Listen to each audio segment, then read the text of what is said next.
Hello everyone, nursery the rising star के online platform पे आप सभी का स्वागत है। आज हम डिस्कस करेंगे या फर्स्ट जो क्लास है आज की वो माइक्रोबायोलॉजी। स्पेशली हम डील करेंगे किसके साथ, माइक्रोबायोलॉजी की, या इंट्रोडक्टरी क्लास किसकी, माइक्रोबायोलॉजी की, जिसमें हम डिस्कस करेंगे सेलेबस के बारे में। सबसे पहले किसके बारे में डिस्कस करेंगे, सेलेबस के बारे में, और सेलेबस के साथ साथ जो इम्पोर्टेंट क्वेश्चंस वगैरह हैं उनके बारे में। तो सेलेबस के बारे में डील करने से पहले मैं कुछ जो एग्जामिनेशन पैटर्न वगैरह है उसके बारे में हम क्या करेंगे, डिस्कस करेंगे कि जो पेपर आने वाला है या जो क्वेश्चंस आने वाले हैं हमारे किस टाइप से आते हैं। हम स्पेशली बात करेंगे RUHS की, Rajasthan health and science university के बारे में, जिसमें माइक्रोबायोलॉजी का पेपर फर्स्ट ईयर का सब्जेक्ट है।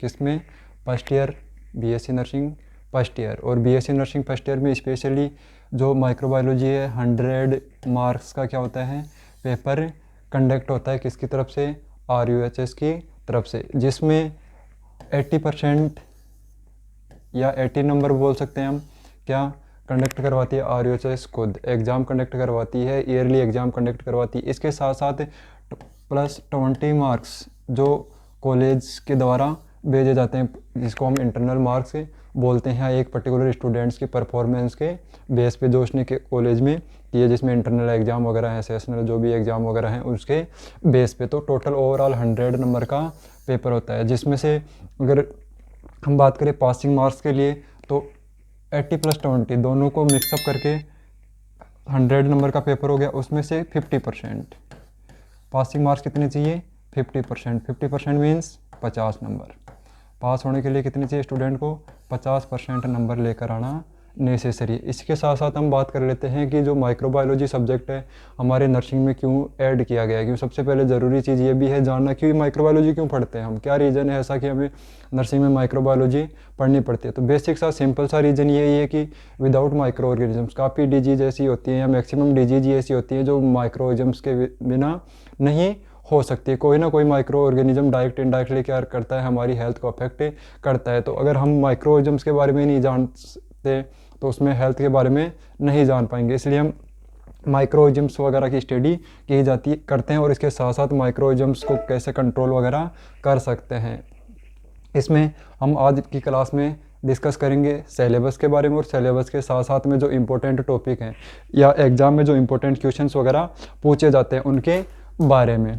तो इसमें जो माइक्रोबायोलॉजी सब्जेक्ट है अकॉर्डिंग टू INC और RUHS के अंडर में जो कॉलेज वगैरह हैं उनमें नॉर्मली माइक्रोबायोलॉजी को 5 यूनिट्स में क्या किया गया है, डिवाइडेड किया गया है। कितने यूनिट में, 5 यूनिट में क्या किया गया है, डिवाइडेड किया गया है। 5 यूनिट है इसमें, जिसमें हम 1 बाय 1 एक एक यूनिट इसमें क्या करेंगे, डिस्कस करेंगे। फर्स्ट वन है आपकी यूनिट नंबर फर्स्ट, इंट्रोडक्शंस। जैसा कि मैंने बताया था आपको, यूनिट के एक्सप्लेनेशन या सिलेबस के एक्सप्लेनेशन के साथ साथ हम उस यूनिट में से आने वाले इंपॉर्टेंट क्वेश्चंस के बारे में भी क्या करेंगे, डिस्कस करेंगे। इसमें जैसे फर्स्ट वन है यूनिट नंबर फर्स्ट, इंट्रोडक्शन, जिसमें क्या है, importance and relevance to nursing, historical prospective, concept and terminology और प्रिंसिपल ऑफ द माइक्रोबायोलॉजी। तो इस जो फर्स्ट यूनिट है मोस्टली डेफिनेशन, सबसे इंपॉर्टेंट है डेफिनेशन ऑफ माइक्रोबायोलॉजी। तो क्वेश्चन आ सकता है define microbiology and write down the principle of microbiology.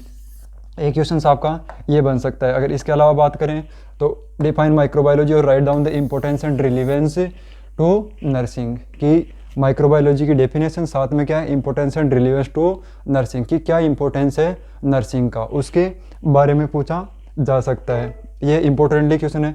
इसके अलावा हिस्टोरिकल प्रोस्पेक्टिव की बात करें तो नॉर्मली हिस्टोरिकल प्रोस्पेक्टिव में पढ़ते हैं कि माइक्रोबायोलॉजी किसने दी, जैसे father of microbiology Lewis pasture, bacteriology किसने दी, इम्यूनोलॉजी वगैरह किसने दी। तो उससे रिलेटेड जो भी हिस्टोरिकल डेवलपमेंट हुए हैं किसमें, माइक्रोबायोलॉजी में, या कुछ नए इन्वेंशंस हुए हैं और नए डिस्कवरीज वगैरह हुई है उसके बारे में इसमें बताया गया है। जो नॉर्मली एग्जाम वगैरह में ऐसा तो कोई डायरेक्टली हिस्टोरिकल से रिलेटेड डायरेक्टली क्वेश्चंस बहुत कम टाइम आता है, कभी कभार आता है। इसके अलावा जो हिस्टोरिकल प्रोस्पेक्टिव है कि जो लास्ट ईयर 2021 में जो RUHS की एग्ज़ाम हुई थी उसमें ज़रूर ABCD के ऑप्शंस या फिलिंग द ब्लैंक से पूछे गए थे। उसमें 1-2 क्वेश्चन थे साइंटिस्ट से रिलेटेड, तो वो क्वेश्चन से आ सकते हैं। इसके बाद में हम बात करेंगे किसकी, unit number second, general characteristics of the micro organism, general characteristics of microbes या माइक्रो ऑर्गेनिजम्स। माइक्रोब्स क्या होते हैं? जो माइक्रो ऑर्गेनिजम्स या सूक्ष्म जो जीव हैं जिनको माइक्रोस्कोपी की हेल्प से हम देखते हैं उनको क्या बोलते हैं? Microbes. General characteristics of the microbes. General characteristics of the microbes की बात करें तो जनरल करेक्टरिस्टिक्स का मतलब वो कैसे दिखते हैं, उनकी स्ट्रक्चर कैसी है, उनकी साइज़ कितनी होती है, शेप क्या होती है, उन सब के बारे में क्या करेंगे इसमें डिस्कस करेंगे। किसमें? यूनिट नंबर 2 में। Structure and classification of the microorganisms. किस टाइप के स्ट्रक्चर होते हैं, जैसे बैक्टीरिया की बात करें, कोकाई है, बेसिलाई वगैरह, स्पिरिचुएट वगैरह है, तो उसी टाइप उसकी स्टडी करेंगे। इसके साथ साथ उनकी size and formations of the bacteria. इसके अलावा motility, colonization, growth and nutrition of the microorganism, किस पर्टिकुलर टेम्परेचर पे ग्रोथ करते हैं, moisturization, blood and body fluids related. इसके साथ साथ इस यूनिट में हम पढ़ेंगे laboratory method to identification of A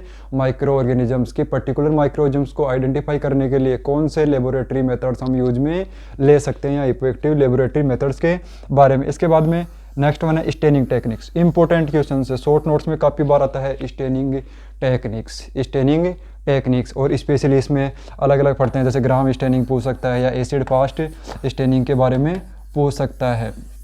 acid fast staining और एसिड फास्ट स्टेनिंग में specially Ziehl Neelsen staining techniques. और ग्राम स्टेनिंग में बात करें तो जो ग्राम स्टेनिंग है वो दी थी किसने? क्रिश्चियन ग्राम ने, क्रिश्चियन हेंशन ग्राम ने 1884 में। तो वो भी इसमें क्या किया जा सकता है? पूछा जा सकता है। इसके अलावा नेक्स्ट वन बात करें हम ग्राम स्टेनिंग के बाद में एसिड फास्ट स्टेनिंग, ड्रॉप, और लास्ट वन है culture. Various methods of culture media. Culture media के बारे में, कल्चर मीडिया एक प्रकार से आर्टिफिशियली ग्रोथ वगैरह के लिए क्या किया जाता है? पर्टिकुलर इन्वायरमेंट प्रोवाइड किया जाता है पर्टिकुलर माइक्रो ऑर्गेनिजम्स के अकॉर्डिंग। इसमें से बात करें अगर इंपॉर्टेंट क्वेश्चंस की तो स्पेशली क्लासिफिकेशंस काफ़ी बार पूछ लेते हैं कि पर्टिकुलर बैक्टीरिया का क्लासिफिकेशन, मॉर्फोलॉजिकल क्लासिफिकेशन से मेनली पूछा जाता है। इसके अलावा नेक्स्ट वन बात करें कोलोनाइजेशंस के बारे में भी शॉर्ट नोट्स में काफ़ी बार क्वेश्चंस वगैरह पूछा जाता है। इसके अलावा बात करें हम ग्रोथ एंड न्यूट्रिएंट्स वगैरह, ये इंपॉर्टेंट नहीं, इतना क्वेश्चन से पूछा भी नहीं जाता है एग्जाम में। बाकी माइक्रोबायोलॉजी सिलेबस में है तो मे भी पॉसिबिलिटी रहती है कि हर टॉपिक कहीं से भी कुछ भी आ सकता है, लेकिन जो इंपॉर्टेंट है, इंपॉर्टेंट का मतलब कि पहले प्रीवियस ईयर के एग्जाम वगैरह में आए हुए क्वेश्चन उसके बेस पे। नेक्स्ट वन है आपका ग्राम स्टेनिंग। इंपॉर्टेंट है स्टेनिंग टेक्निक्स, काफ़ी बार पूछा जाता है, बार बार में पूछा जाता है स्टेनिंग टेक्निक्स। ग्राम स्टेनिंग पूछ सकता है या एसिड फास्ट स्टेनिंग टेक्निक्स या जेल नेल्सन स्टेनिंग टेक्निक्स पूछ सकता है इसमें। नेक्स्ट वन है आपका कल्चर मीडिया। कल्चर के बारे में भी या कल्चर मीडिया के बारे में भी क्या आता है? शॉर्ट नोट्स आता है, जैसे लिक्विड मीडिया है, सॉलिड मीडिया है, सेमी सॉलिड मीडिया है, इसके अलावा इसका क्लासिफिकेशन है, एनरिच मीडिया वगैरह है। तो वो क्वेश्चंस इसमें पूछे जाते हैं और स्पेशली शॉर्ट नोट्स में ये क्वेश्चंस पूछा जाता है। इसके बाद में हम नेक्स्ट वन बात करते हैं आपकी जो थर्ड यूनिट है। थर्ड यूनिट इंपॉर्टेंट यूनिट है नर्सिंग के लिए, ओवरऑल नर्सिंग के लिए, इन्फेक्शन कंट्रोल। नर्स का मेन काम पेशेंट को केयर देना तो है ही, इसके साथ साथ इन्फेक्शन को कंट्रोल करना भी एक इम्पोर्टेंट रोल है किसका? नर्स को। विदाउट इन्फेक्शन कंट्रोल किए इफेक्टिव केयर नहीं दे सकते या डिजीज़ को कंट्रोल हमें नहीं कर सकते। तो जो नेक्स्ट यूनिट आपकी यूनिट नंबर 3 इन्फेक्शन कंट्रोल, इसमें हम पढ़ेंगे इन्फेक्शन। सबसे पहले इन्फेक्शन होता क्या है, इन्फेक्शन से होता क्या है। इसके बाद में source, portal of entry, exit and transmissions की कैसे पर्टिकुलर माइक्रोइज्म से उत्पन्न होते हैं या उनकी ग्रोथ एंड डेवलपमेंट होती है जहाँ से वो आते हैं। इसके बाद में पोर्टल ऑफ एंट्री की किस वे से वो बॉडी में एंटर कर सकते हैं और किस वे से वो एग्जिट होते हैं। इसके साथ साथ ट्रांसमिशंस की किस वे में वो ट्रांसफ़र हो सकते हैं। इसके बाद में असेप्सिस, डिसइंफेक्शंस इंपॉर्टेंट है, ये भी काफ़ी बार एग्जाम में पूछा जाता है। डिसइंफेक्शंस टाइप एंड मेथड्स की, डिसइंफेक्शंस कैसे टाइप लिखिए और डिसइंफेक्शन से है क्या कि पर्टिकुलर सरफेस को या पर्टिकुलर माइक्रोजम्स वगैरह को क्या करना? डिस्ट्रैक्ट करना। डिसइंफेक्शन। नेक्स्ट वन है आपका स्टेलाइजेशंस। ये भी है क्या है? इन्फेक्शंस कंट्रोल करने के लिए स्पेशल मेथड है स्टेलाइजेशंस टेक्निक, जो मोस्टली यूज में ली जाती है हॉस्पिटल्स वगैरह में। जैसे आपने सुना होगा ऑटोक्लेव वगैरह, हॉट एयर ओवन वगैरह, वो सारे जो इक्विपमेंट्स हैं वो क्या है? स्टेलाइजेशंस के मेथड्स हैं, उसमें स्पेशली जैसे टाइप की बात करें तो नॉर्मली जो आपका स्टेरिलाइजेशन है 2 टाइप का होता है, केमिकल स्टेरिलाइजेशन और फिजिकल स्टेरिलाइजेशन। केमिकल स्टेरिलाइजेशन में केमिकल एजेंट काम में लेते हैं, जबकि फिजिकल स्टेरिलाइजेशन में नॉर्मली जैसे टेम्परेचर, यूवी रेडिएशन वगैरह, ऑटोक्लेव वगैरह, हॉट एयर ओवन वगैरह।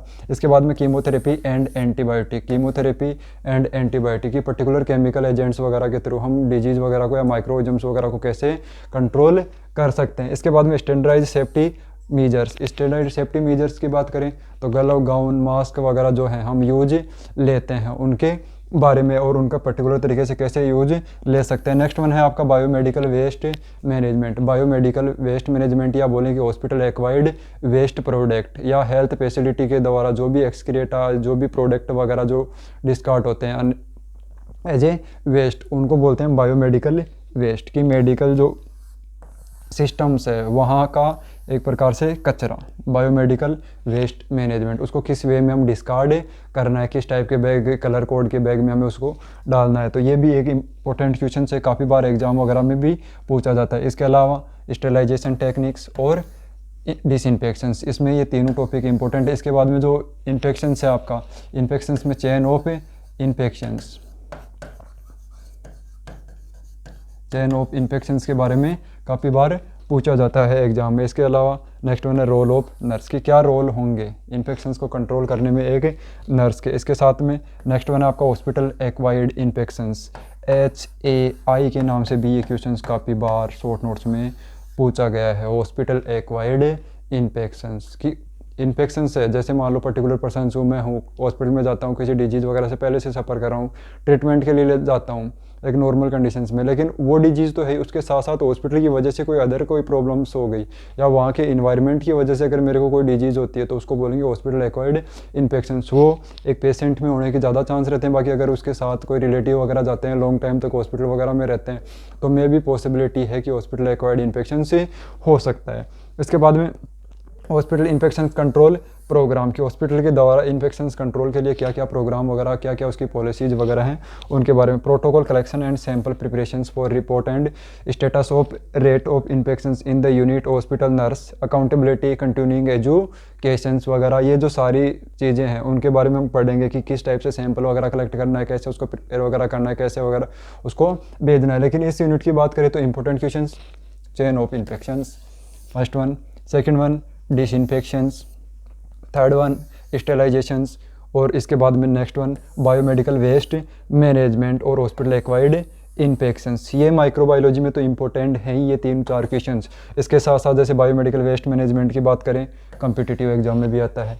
इसके साथ साथ हॉस्पिटल एक्वायर्ड इन्फेक्शंस की बात करें आपके फाउंडेशंस में भी, और बायोमेडिकल वेस्ट मैनेजमेंट दोनों नर्सिंग फाउंडेशंस में भी काफ़ी बार ये क्वेश्चन से पूछे जाते हैं। इसके अलावा बात करें स्टेरिलाइजेशंस वगैरह और डिसइंफेक्शंस की, ये इंपॉर्टेंट पार्ट है। स्टेरिलाइजेशन एंड डिसइंफेक्शंस दोनों आपके फाउंडेशंस में भी हैं। तो इसके बाद में नेक्स्ट वन है हमारी यूनिट नंबर 4। यूनिट नंबर कौन सी? फोर्थ का यूनिट नंबर है pathogenic micro organisms. Unit number 4 है हमारी pathogenic micro organism. Specially pathogenic का बोलें तो डिजीज़ कोज करने वाले माइक्रो ऑर्गेनिजम्स। पैथोजेनिक का मतलब डिजीज़ कोज करने वाले माइक्रो ऑर्गेनिज्म, उनके बारे में हम पढ़ेंगे। जैसे स्पेशली HIV है, कोलेरा, विब्रियो कोलेरा है, माइक्रोबैक्टीरियम ट्यूबरकुलोसिस वगैरह है, कोलेस्ट्रियम टिटेनी वगैरह है, तो उनके बारे में हम क्या करेंगे, पढ़ेंगे। इसके साथ साथ मलेरिया, प्लाज्मोडियम वाइवेक्स, प्लाज्मोडियम ओवेली जो मलेरिया वगैरह कोज करते हैं, तो उन माइक्रोजम्स की कंप्लीट हम क्या करेंगे, स्टडी करेंगे कि वो कौन सी डिजीज़ वगैरह कोज करते हैं, कैसे स्प्रेड वगैरह होते हैं, पैथोजेनेसिस वगैरह, और उसको लेबोरेटरी इन्वेस्टिगेशंस के बारे में पढ़ेंगे जो इंपॉर्टेंट हैं आपके माइक्रोजम्स। Mycobacterium tuberculosis, clostridium tetani, cholera, vibrio cholera जो कोलेरा कोज करता है। इसके साथ साथ डिप्थेरिया कोज करने के लिए कोरोना बैक्टीरियम डिप्थेरिया की जो नॉर्मली डिजीज़ कोज करते हैं उन सभी के बारे में हम पढ़ेंगे। इसके बाद में जैसे मलेरिया है, मलेरिया के लिए मलेरिया कोज करने वाला agent Plasmodium vivax, Plasmodium oval वगैरह के बारे में, इसमें फेल्सीफॉर्म के बारे में पढ़ेंगे। इसके साथ साथ टिटनेस के बारे में, कोलेस्ट्रियम टिटेनी के बारे में हम क्या करेंगे, रीड आउट करेंगे कि इसमें पैथोजेनिक ऑर्गेनिजम्स यूनिट नंबर 4। इसमें से अगर कोई क्वेश्चन आता है तो वो नॉर्मली मैक्सिमम टाइम चांस रहते हैं कि 16 नंबर का ही क्वेश्चन से आएगा, कि कोई भी पर्टिकुलर एक माइक्रोजम से पूछेगा, उसके बारे में हमें डिटेल में लिखना होगा। इसके बाद में जो लास्ट वन और सबसे इम्पोर्टेंट यूनिट अगर बात करें कि हर एक पॉइंट इसमें इम्पोर्टेंट है, काफ़ी बार शॉर्ट नोट्स में अगर कोई क्वेश्चन आता है तो आपके आता है यूनिट नंबर 5 में, जिसका नाम है इम्यूनिटी। इम्यूनिटी, और इम्यूनिटी का मतलब आप सभी जानते हैं कि पर्टिकुलर पर्सनस का रेसिस्टेंस पावर, इसकी बोलते हैं ना कि इसकी इम्यूनिटी अच्छी है, इसकी कोई भी प्रॉब्लम्स वगैरह नहीं होती। इसका मतलब क्या है, उसका रेसिस्टेंट पावर या बॉडी रेसिस्ट क्या है, स्ट्रॉन्ग है, ताकि कोई भी पर्टिकुलर इन्फेक्शन उसकी बॉडी में ग्रोथ एंड डेवलपमेंट नहीं कर पाता है। तो इसी में हमें फर्स्ट वन है इम्यूनिटी। इम्यूनिटी के टाइप की, किस टाइप की इम्यूनिटी, उसका क्लासिफिकेशन वगैरह पढ़ते हैं किसमें, यूनिट नंबर 5। और फर्स्ट वन जो पॉइंट है इम्यूनिटी, क्या होती है इम्यूनिटी, इम्यूनिटी के टाइप वगैरह, इनेट इम्यूनिटी, एक्वायर्ड इम्यूनिटी वगैरह। तो इंपॉर्टेंट क्वेश्चन है, शॉर्ट नोट्स में क्वेश्चंस काफ़ी बार पूछा जाता है। इसके बाद में एंटीजेंस एंड एंटीबॉडी रिएक्शंस, इसके बारे में भी शॉर्ट नोट्स में काफ़ी क्वेश्चंस पूछा जाता है। इसके साथ साथ जो इम्यूनिटी या इसके जो मैक्सिमम पॉइंट्स हैं, इस यूनिट के जो मैक्सिमम पॉइंट है, लगभग सभी पॉइंट्स हैं अदर सब्जेक्ट में, जैसे नर्सिंग फाउंडेशंस और बायोकेमिस्ट्री वगैरह में भी यूजेबल हैं। और इसके साथ साथ जैसे इसमें इम्यूनाइजेशन, वैक्सीन एंड सीरा वगैरह है, ये आपके फार्मेकोलॉजी में। इसके साथ साथ अगर इम्यूनाइजेशन शेड्यूल की बात करें तो वो पीडियाट्रिक में भी आता है। इसके बाद में नेक्स्ट वन है हाइपर सेंसिटिविटी रिएक्शंस या हाइपर सेंसिटिविटी टेस्ट वगैरह, जो सीरोलॉजिकल एग्जामिनेशन वगैरह किए जाते हैं। Delay hyper sensitivity, immediate hyper sensitivities वगैरह के बारे में भी काफ़ी बार शॉर्ट क्वेश्चन से पूछा जाता है। इसके बाद में नेक्स्ट वन है आपका vaccine and Sira. Normally vaccine and सीरा के बारे में कोई क्वेश्चंस वगैरह सेकेंड ईयर में, फर्स्ट ईयर में माइक्रोबायोलॉजी में आने की पॉसिबिलिटी काफ़ी कम रहती है, लेकिन जो सेकेंड ईयर का पोर्शन है और सेकेंड ईयर में भी फार्मेकोलॉजी, उसमें इंपॉर्टेंट है वैक्सीन एंड सीरा के बारे में क्वेश्चन से पूछा जाता है। इसके बाद में बात करें इम्यूनाइजेशंस ऑफ द वेरियस डिजीज और इम्यूनाइजेशन से शेड्यूल, कि जैसे इम्यूनाइजेशंस एक प्रकार से बोले तो प्रिवेंटिव मेजर्स है, कि कोई डिजीज़ हो उससे पहले ही क्या करे, पर्टिकुलर वैक्सीन्स वगैरह क्या कर दी जाए, इंट्रोड्यूस कर दी जाए, ताकि जो पर्सनस है उसमें इम्यून पावर क्या हो जाए या एंटीबॉडी क्या हो जाए, डेवलप हो जाए। और ये जो इम्यूनाइजेशंस फॉर द वेरियस डिजीज आपके FON नर्सिंग फाउंडेशन में भी आएगा, इसके अलावा बायोकेमिस्ट्री में भी आएगा ये, और इसके साथ साथ ये CHN चाइल्ड हेल्थ नर्सिंग जो थर्ड ईयर का सब्जेक्ट है उसमें भी इम्यूनाइजेशन शेड्यूल आता है। इसके साथ साथ कम्पिटिटिव एग्जाम में भी यहाँ से काफ़ी ज़्यादा क्वेश्चंस, या बोले तो हर एग्जाम में एक दो क्वेश्चन इम्यूनाइजेशन शेड्यूल वगैरह से ज़रूर आता है। तो ये बेसिक सा डिस्कशन था किसके बारे में, हमारे सिलेबस के बारे में, जो इंपॉर्टेंट क्वेश्चंस वगैरह है। इसके बाद में सबसे पहले हम जो क्लासें अब रेगुलर स्टार्ट करेंगे उसमें माइक्रोबायोलॉजी का सिलेबस हो चुका है। इसके बाद में हम फर्स्ट वन जो क्लास लेंगे उसमें माइक्रोबायोलॉजी के डेफिनेशंस वगैरह के बारे में डिस्कस करेंगे, और उसके बाद में इसके प्रिंसिपल के बारे में, क्योंकि इंपॉर्टेंट है माइक्रोबायोलॉजी की डेफिनेशंस और प्रिंसिपल काफ़ी टाइम पूछे जाते हैं। इसके बाद में आपके जो इंपॉर्टेंट टॉपिक है जैसे स्टेनिंग टेक्निक्स हुआ, स्टेलाइजेशंस वगैरह हुआ, इम्यूनिटी हुआ, इम्यूनाइजेशंस वगैरह हुआ, तो एक बार जो पहले इंपॉर्टेंट टॉपिक है उनके बारे में डिस्कस करेंगे। Thank you.